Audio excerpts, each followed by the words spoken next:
Chapter 1. The Smile That Hid the Pain. My name is Daniel. I am 45 years old. I live with my wife, Sarah, and our 3 children, Lily, Ben, and Emma. From outside, people think we are a happy family. They see us walking together. They see us laughing at the dinner table. They see us holding hands. To them, everything looks perfect. But behind the door of my house, there was a truth I did not want to see. I loved Sarah with all my heart.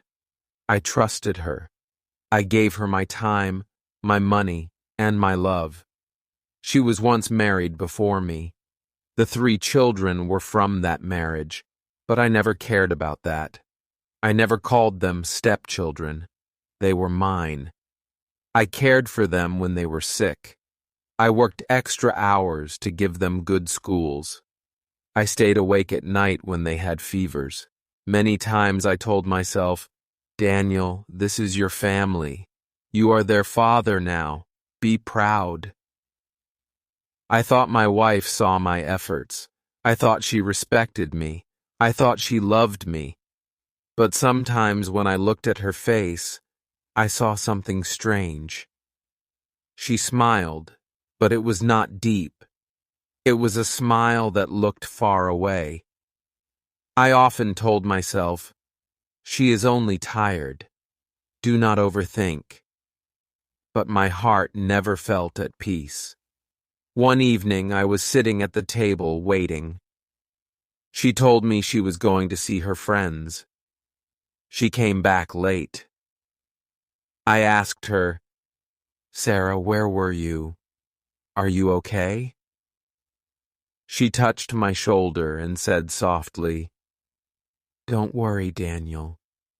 I just needed some time."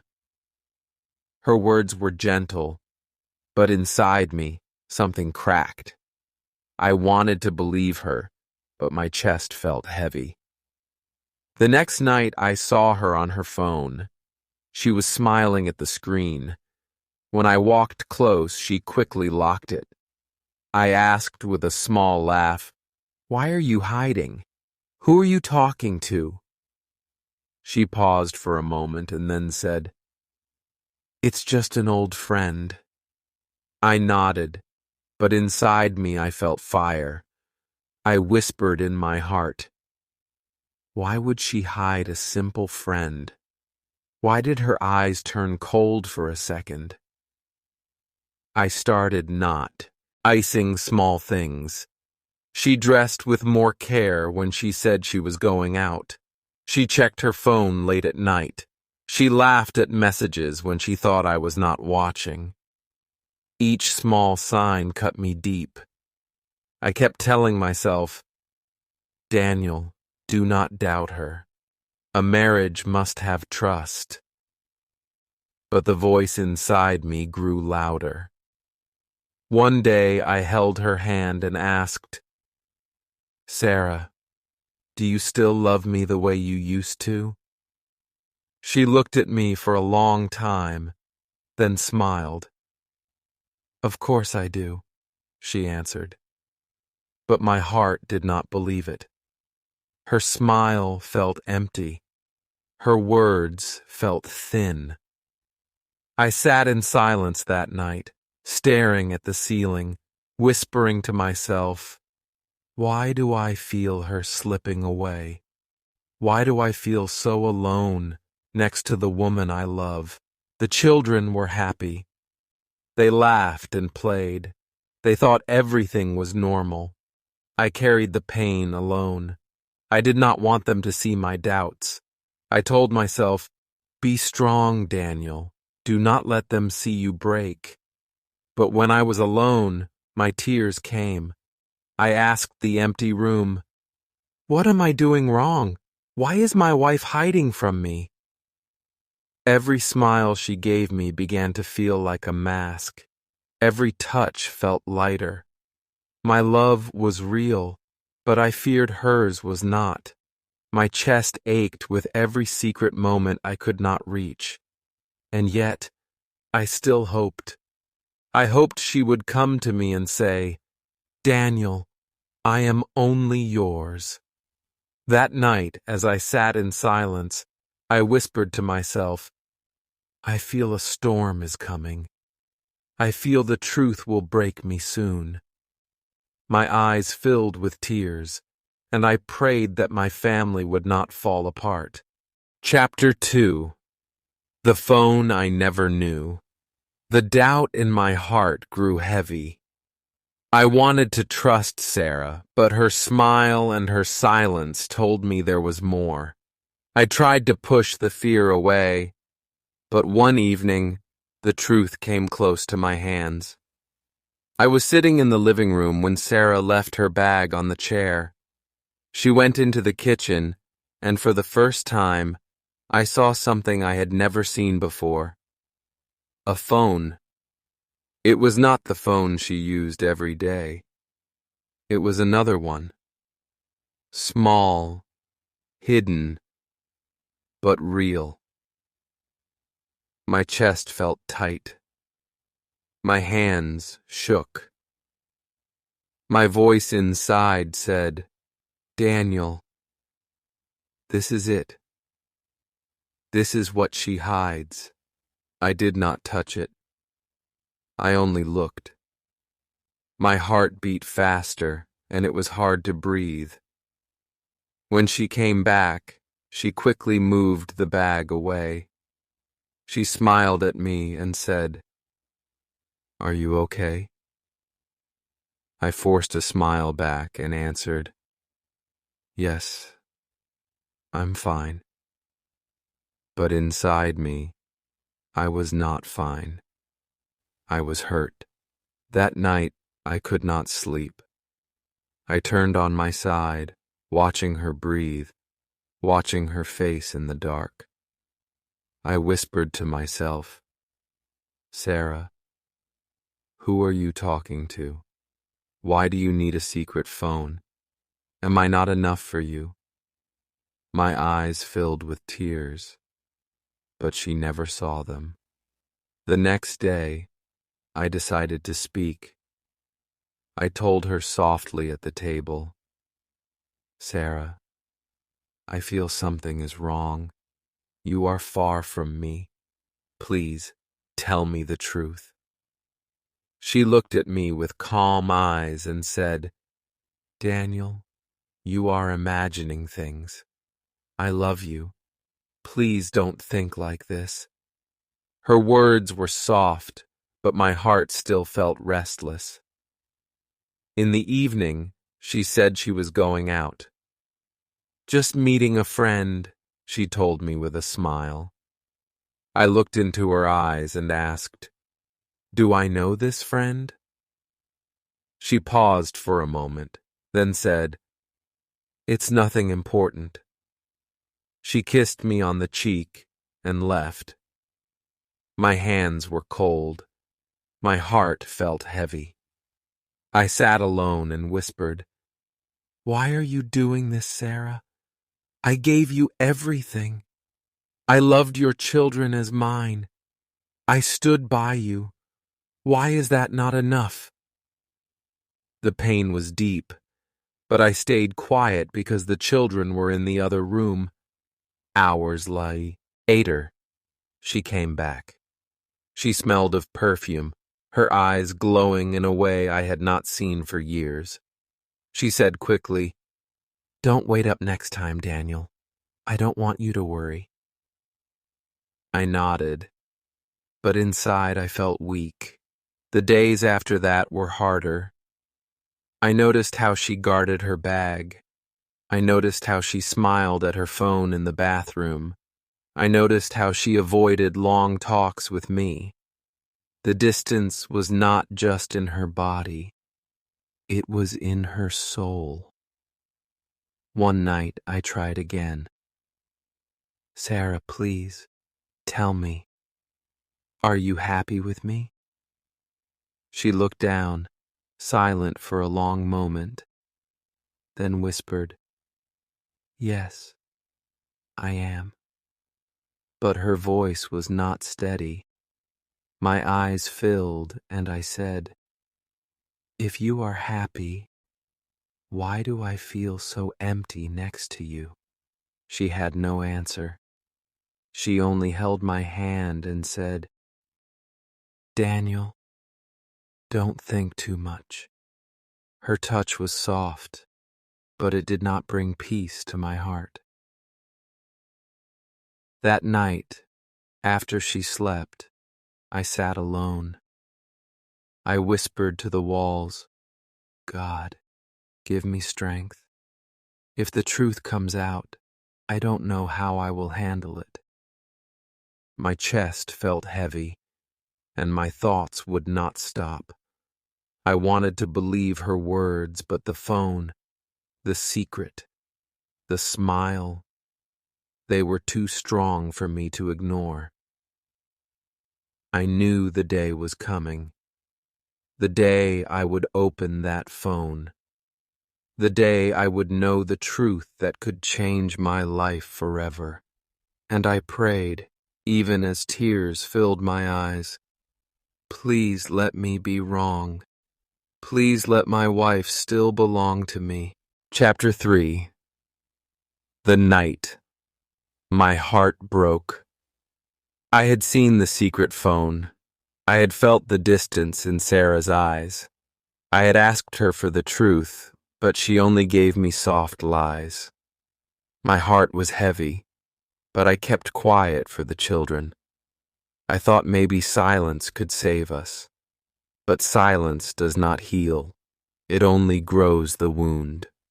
One night, it finally broke. Sarah had gone to bed early. I stayed in the living room, my mind restless. Her bag was on the chair again. That hidden phone slipped out. My hands shook. My heart told me, "Daniel, don't touch it. You will break yourself." But another voice whispered, "You already know. The truth is waiting." I picked it up. I opened it, and there it was. Messages, pictures, words that cut deeper than knives. "I miss you. Last night was beautiful. When can we meet again?" My wife's words to another man. My vision blurred. My chest felt like fire. I whispered, "Sarah, why?" I read more, each line crushing me. She told him things she never told me anymore. She laughed in words I had not seen for years. She promised him time. She promised him love. All the while I sat in the same house, believing I was her only man. I dropped the phone on the table. I walked into the bedroom. She was asleep, her face calm, as if she carried no guilt. I stood there, staring, my tears falling. I wanted to shake her awake and scream, "How could you do this to me? How could you betray the man who gave you everything?" But my voice broke inside me. I only whispered, "I loved you, Sarah. I gave you my soul, and you crushed it." That night I did not sleep. I sat alone in the dark, the phone beside me, the truth cutting me again and again. I remembered every sacrifice I made for her. I remembered the children calling me dad. I remembered my trust, and I realized it was all broken. In the morning, she woke up and smiled at me like nothing was wrong. I looked at her with hollow eyes and said, "Sarah, I know." She froze. Her face turned pale. She whispered, "What do you mean?" I placed the phone in front of her. Her hands trembled. She looked down, silent. "Why, Sarah?" I asked, my voice shaking. "Why would you do this? Was my love not enough? Did I fail you somewhere? My eyes filled as I waited for her answer. She whispered, "Daniel, I'm sorry." That was all. No reason. No fight. Just sorry. I shouted through my tears. Do you know what you have done? You destroyed me. You destroyed us. You destroyed this home. She cried, covering her face, but her tears did not heal me. They only burned me more. The children walked in at that moment. I quickly wiped my face. I told them everything was fine, but inside me, nothing was fine. My heart was shattered into pieces. That day I signed papers. I told her, "Sarah, I can't live with this. I cannot sleep next to betrayal. This is the end." My hands shook as I placed the divorce papers on the table. She begged, "Please, Daniel, forgive me. Please don't do this." But my answer was final. I whispered, "You had my heart, Sarah. You had my trust. You chose another man over me. Now I have nothing left to give." That night, she packed her things. The children cried, asking why Mom was leaving. I hugged them tight and whispered, "I'm here. I will never leave you." My tears wet their hair, but I stayed strong for them. When the door closed behind her, silence filled the house, a silence so deep it pressed against my chest. I sat alone and whispered, "My wife's secret is no longer a secret. It is my wound, and it may never heal." Chapter 4. Alone with my children. The door closed behind Sarah, and the sound stayed in my ears like thunder. The house was quiet, but not the kind of quiet that gives peace.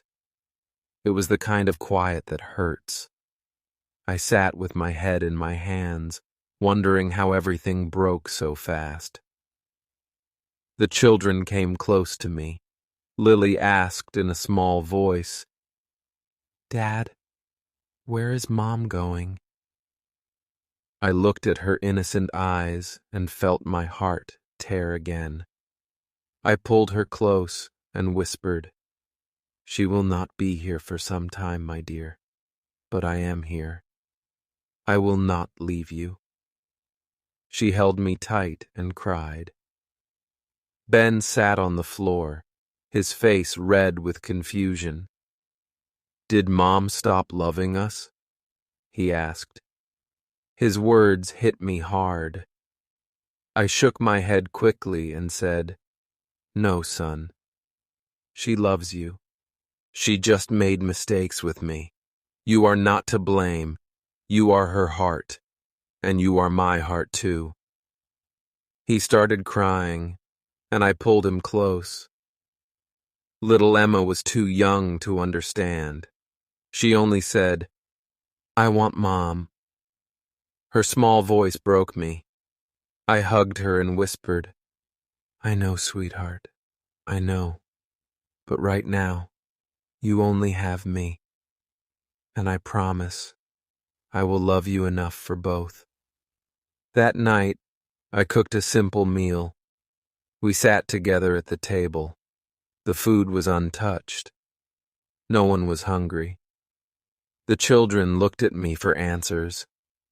I forced a smile and said, "We will be okay. We will stay together. We will stay strong." My voice was calm, but inside I was shaking. When they went to bed, I sat alone. I whispered to myself, "How will I do this, God? How will I raise 3 children alone? How will I carry this broken heart and still smile for them. Tears fell down my face, but I wiped them quickly. I could not let the children see me fall apart. Days passed. I woke up early, made breakfast, and sent them to school. I tried to fill the space Sarah left behind. I helped Lily with her homework. I played with Ben in the yard. I told Emma bedtime stories until she slept in my arms. But when the lights went out, I was alone with my pain. Sometimes Lily asked, "Dad, will Mom come back?" I did not know what to say. I only whispered, "Maybe one day. But don't worry, I am here now." She nodded, but I could see the sadness in her eyes. One evening, Ben came to me with tears. He said, "I saw you cry last night. Don't lie, Dad. I saw."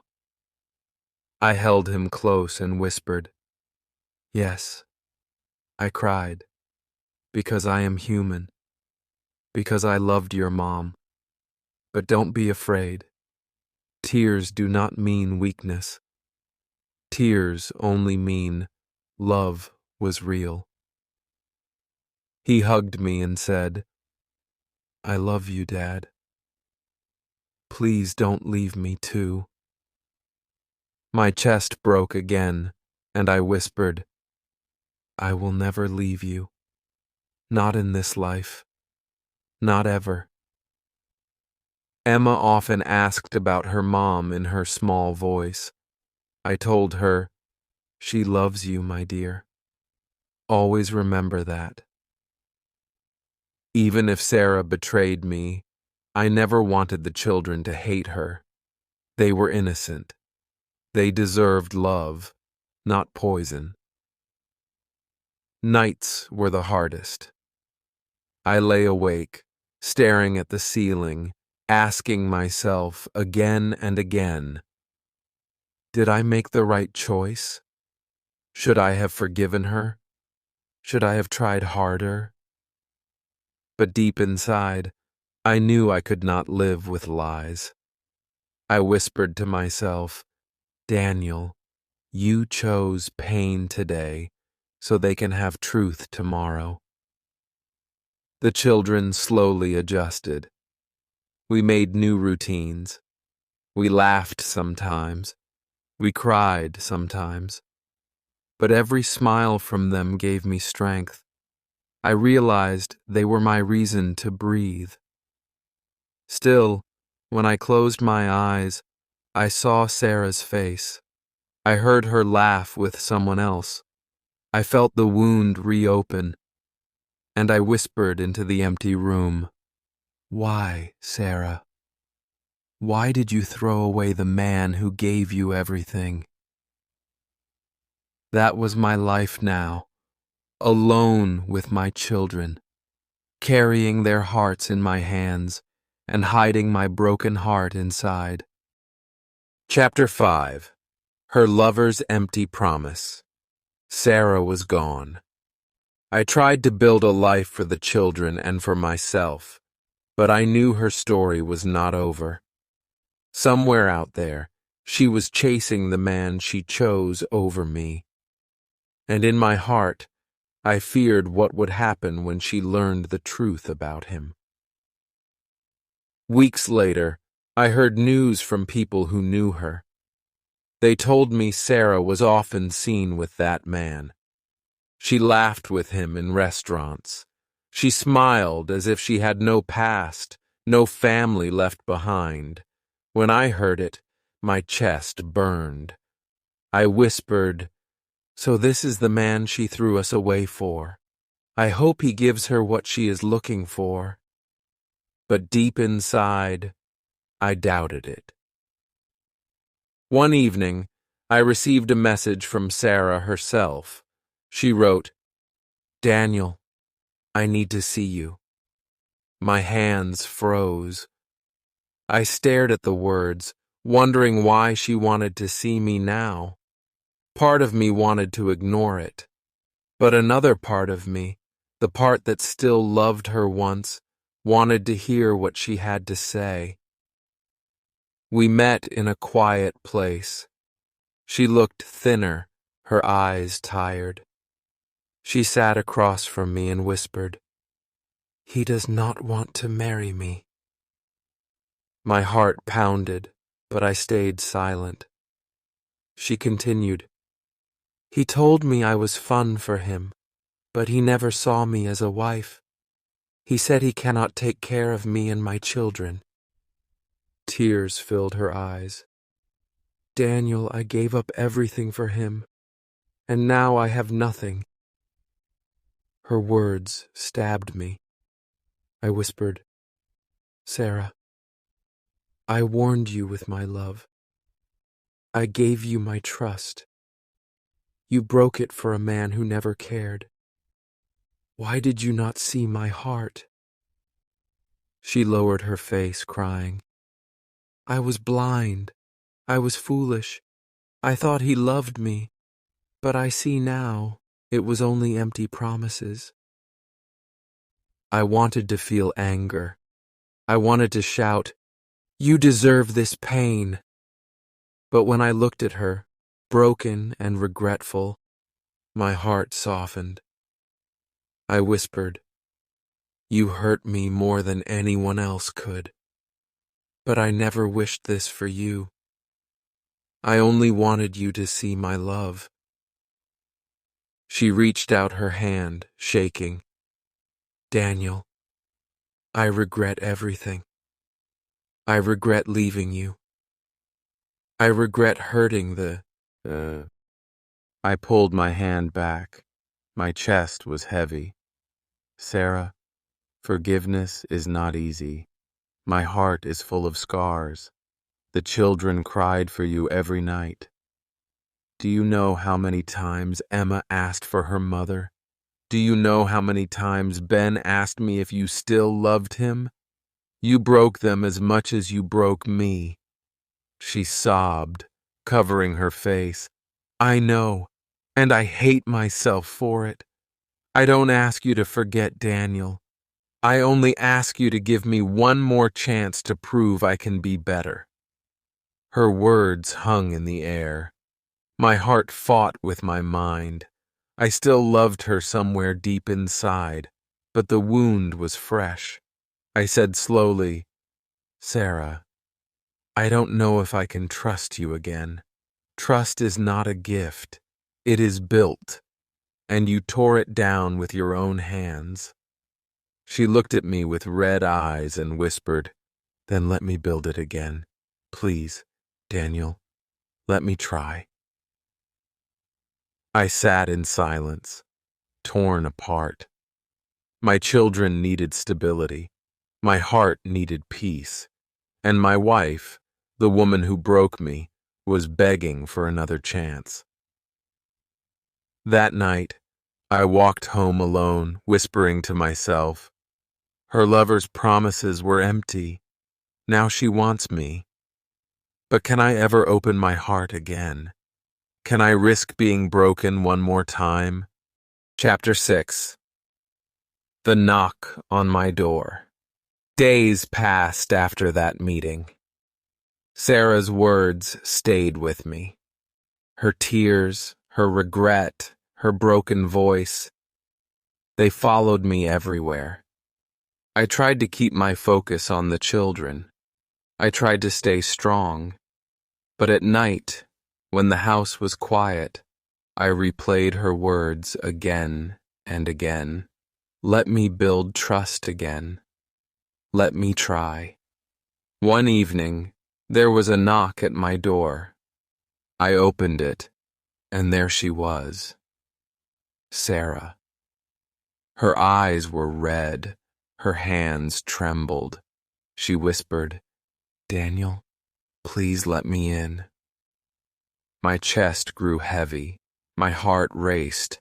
For a moment I wanted to close the door, but then I saw Emma running from behind me, shouting, "Mom!" She hugged Sarah tightly. Ben followed, his eyes wet. Even Lily, who had been the most hurt, stood frozen before slowly whispering, "Mom." Sarah knelt, hugging them all, crying loudly. "I am sorry, my babies. I am so sorry for leaving you. I was wrong. I was selfish. Please forgive me." The children clung to her as if they had been waiting forever for this moment.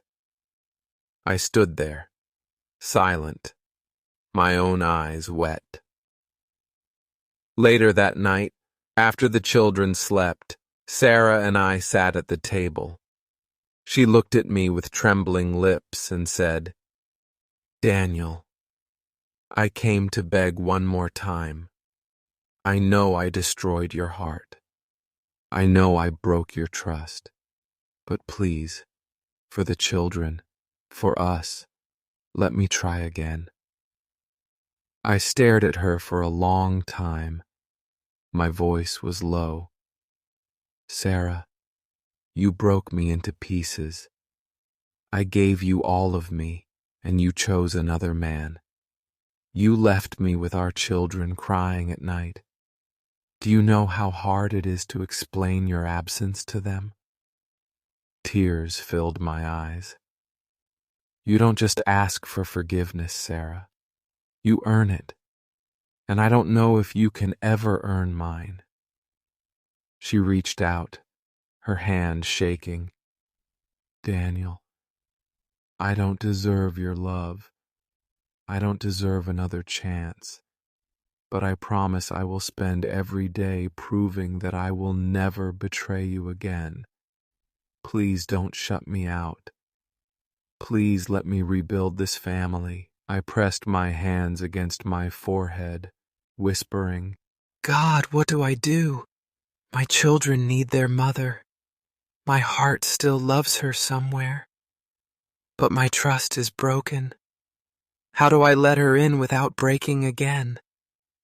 She cried softly, "I am ready to live with your anger. I am ready to carry your doubts. I only ask for the chance to be near you and the children.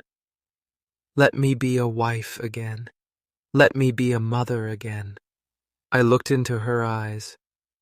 For the first time, I saw true regret. Not the regret of being caught, but the regret of a heart that realized its mistake.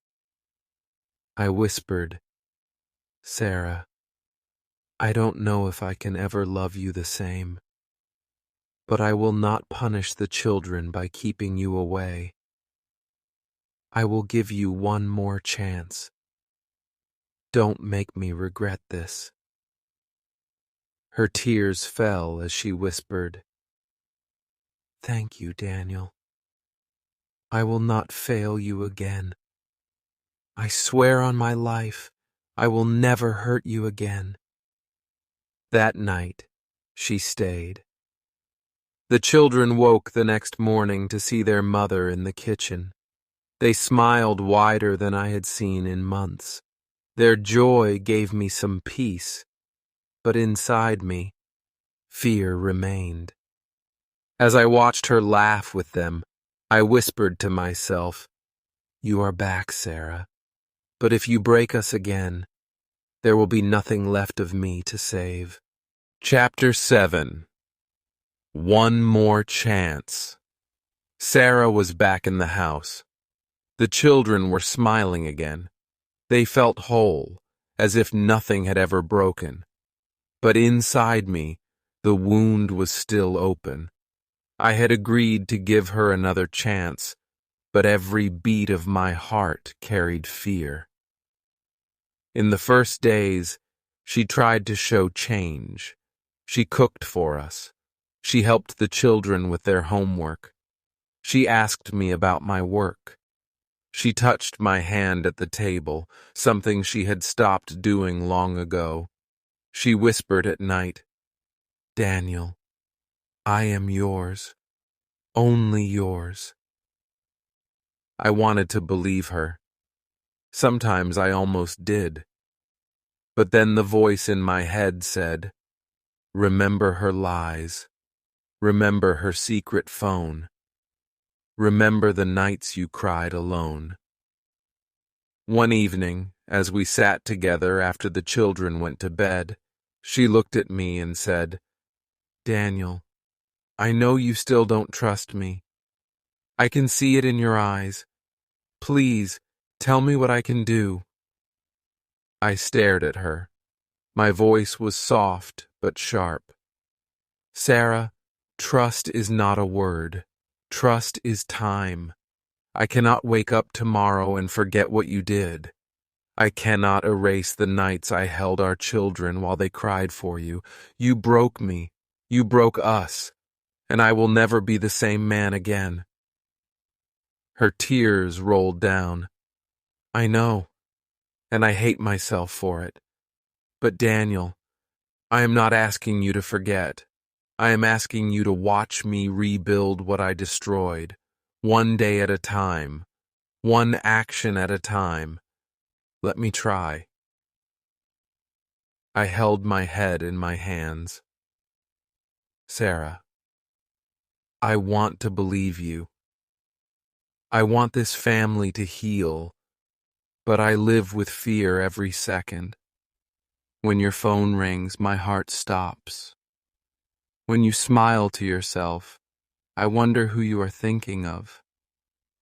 Do you understand what you did to me?" She leaned closer, her voice shaking. "I understand, and I will live with your doubt. If you ask me to show you my phone, I will. If you ask me where I am going, I will tell you before you even ask. I will give you every piece of me until you can breathe without fear again." Her words cut through me. They were heavy, but they sounded true. Ra. The children noticed the change too. One night, Lily hugged me and whispered, "Dad, Mom is different now. She hugs us more. She laughs with us. I think she really loves us again." Her words warmed me, but they also hurt. I whispered back, "I hope so, Lily. I really hope so." Another evening, Ben looked at me and asked, "Dad, are you and Mom happy again?" I forced a smile and said, "We are trying, son. Sometimes trying is the bravest thing we can do." He nodded and hugged me tightly. As days turned into weeks, Sarah's effort continued. She stayed close. She avoided every shadow of secrecy. She often said, "Daniel, I know you are afraid, but I will spend my life removing that fear from you." I still woke up at night, my chest heavy, remembering the betrayal. But when I looked at my children sleeping peacefully, when I heard Sarah softly moving in the kitchen preparing breakfast for them, I whispered, "Maybe forgiveness is not about forgetting.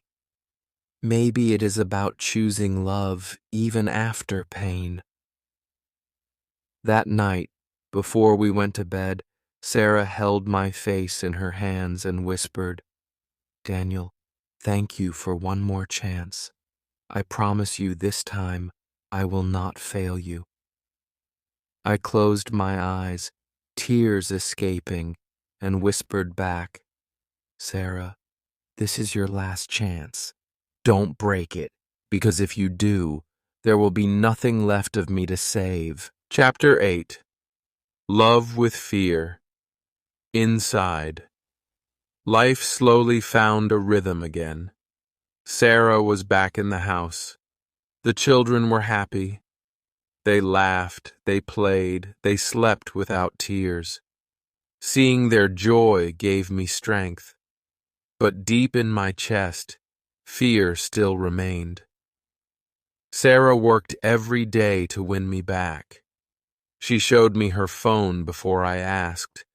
She told me where she was going before she stepped outside. She hugged the children tighter. She kissed me goodnight.